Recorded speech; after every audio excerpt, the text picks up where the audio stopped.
Değerli izləyicilər, videonu bəyənib kanala abunə olun ki, hər kəs son xəbərlərdən anında məlumatlansın. Mingəçevirdə 2 həftə sonra toyu olacaq qızın meyidi tapılıb. Xəbərə görə hadisə Günəşli Bağlar adlanan ərazisində baş verib. 2006-cı il təvəllüdlü xanımın qız toyu olub. Noyabrın 1-də isə oğlan toyu olacaqmış. Hadisənin hansı səbəbdən baş verdiyi bilinmir. Həmin şəxsin ailəsinə və əzizlərinə səbir diləyirik.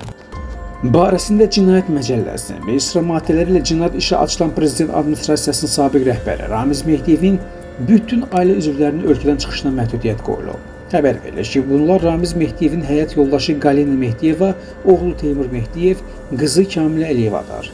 Məlumatda həmçinin Mehdiyevin kürəkəni sabiq deputat İlham Əliyevin də ölkədən çıxışına qadağa qoyulduğu deyilir. Qeyd edək ki, Teymur Ramiz oğlu Mehdiyev Fövqəladə Hallar Naziri Kəmaləddin Heydərovun müavinidir.